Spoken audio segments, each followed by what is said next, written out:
And hello everyone, and welcome to a new episode of 218 out of 50. So since last time I took a bit of an RT break, but now I'm back on teaching CTs, and I just got this top 50 yesterday. Actually, almost close to top 30. Actually, it's 31st on the leaderboard as I speak. And today I want to try something a bit different. I want to have your opinion on this little format. What I'm going to do is that I'm going to review the run, and I'm going to tell you how to drive the track good enough to get top 50 on it, any strats that you need to learn to run the track properly online. So yeah, let's get this show on the road. Alright, and here we are. Welcome to your new home for a couple of minutes while I show you everything there is to learn about this handy little track, which is actually currently on tracklist, so for those looking to get a quick session before the weekend, there we go. So the track is actually pretty simple. There are just a couple choke points to master, and the first one is actually coming up right here. So this little low trick right there can be done in multiple ways. Some just wheelie off that, but usually what I found to be most useful is to go on this little patch of grass right here and just hop and trick at the top of it. It's close to Fungal Jungle or DDR low tricks for the RT mains out there. So you'll see me just go over right here and then hop onto the branch and just hop trick there. Here the alignment is also a bit weird where essentially what you want to do is get an empty wheelie near like the middle of the grotto. So what you want to do is essentially give yourself enough of an alignment to drift tight enough to get an MT there. So while you will see me on lap 3 because I will fuck it up. You will see me on lap 3 line this up poorly. What you want to do here is keep this trick boost for as long as you can, then drift left, start another wheelie, and then hard drift right to get that empty wheelie, which you will see right away. Still learning a bit, still learning this program a bit. It's also here, you empty here, and then what you'll want to do is right afterwards is hit this little patch of dirt right here. That's actually just a small bump. That'll allow you to get a bit of a height and just keep your wheelie for that bit longer. You see Brody making it here. Unfortunately, I am bad at the game, so unfortunately I do not hit it. And here we come at perhaps the most interesting part of the track, the shortcuts. So, two things here. First of all, so the line here, the line so far is not going to change whether or not you're shroomeless or not. I will show a comparison with Reese, which has the current shroomeless BKT on it. But essentially, you will see right here that either way you don't want to get an MT before here simply because of the fact that it takes way too long to charge it and you lose more time than you gain. And the most important thing here, and what I actually do mess up in this run, is how early you can shroom here. What you want to do is essentially to get the shroom here, you want to waste as little of your shroom boost as you can as you get over the ramp. So the earlier you shroom, the more time you save getting on top of it. If you're shroomless, and I will show Reese's footage right there, what you want to do is that you do want to charge an MT, get an MT wheelie, skip that first bump, and get a low trick on the two others before getting back to the drift trick. So back onto the shroom routes, there are a couple of things to consider here. First things first, this is extremely narrow. The overall, like this, especially you're prone, especially at the start when you learn the alignment, you're prone to fall either here or like here at the end, which I'm sure I will show some fail compilation of me doing that because it has happened a lot throughout my runs. Unless he gets like a god lap 3.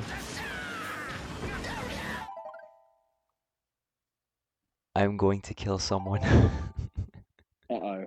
Finding yourself, if you feel yourself going too far to the right or left, whatever you do, try your best not to drift off because you will get super low air and most likely fall immediately after. Okay, Nathan might have mentioned him. Oh shit, I drifted. So usually the line you want to do is try and be sort of like this and basically like have your shroom boost end around here so that you're able to properly realign yourself, which unfortunately I do not do. It's probably my biggest mistake of the run. even though I had really clean lap one, but your shroom boost should still end somewhere close to the ramp and wide enough that you can go to the left of this uphill. And why this is important is because of the lineup towards that drift trick right there. Essentially, what you want to do here is you want to stay on the left side, start a drift at the start of the uphill so it cancels your hop, and then wheelie a bit further to the right, wheelie off that, and then go into the drift trick, as you will see right here. Cancel the hop, wheelie off, and then drift trick.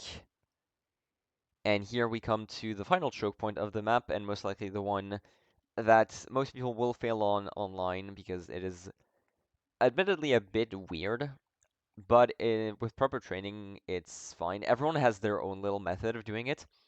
But the way BKT does it and the way I've done it on this first lap, unfortunately, I miss it lap 3. I know if I miss it. I don't know if I miss it lap 2.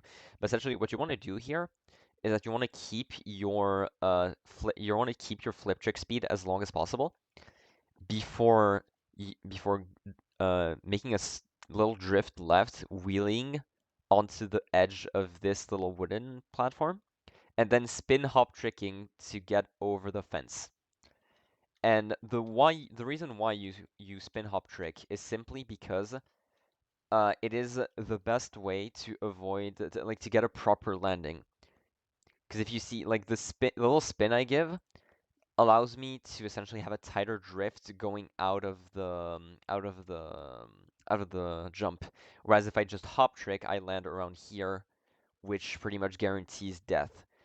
I've also seen some people do it with a TF input, but I find it way more inconsistent. And also, just a slight little bonus if you manage to get a little crystal dungeon bounce here, which will allow you to pretty much immediately line up straight. And at this point, you just do a little low trick there, and you've got your lap. 40.1, which will end up being my best lap of the run, unfortunately. I drove this lap pretty cleanly, I think. The only really big mistake I made was the whole like shrooming too early, which is something that's granted online you'll try not to do as much, simply because if you end up in the dirt and getting shroomed up, you're gonna end up looking a little silly. But yeah, so after that, I will just show you the full-on run so you can see how it goes. And for those that do want to attempt this, the current top 50, which I believe is held by Reichi at the moment, will require you something along the lines of an average of 40.5, 40.6 laps. So around like a 40.7 lap 1 and 40.5 lap 2 and 3 in order to guarantee yourself getting that top 50. So yeah, hope you guys enjoyed and see you after the run.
Come on. Just don't fuck this up and you get it. Nice. Come Good. on. Come on. Come on. Let's go. 2, 1, 3. Oh my god, Jesus Christ! I thought the high trick at the end was 2, 1, 3. fuck. That is You 30. fucked it. That's 31st. Nice. Let's fucking go, dude. Do you want to check the Oh, that's so goated. Let's go, dude. That lap one was genuinely so good. I knew I just I couldn't flub that up.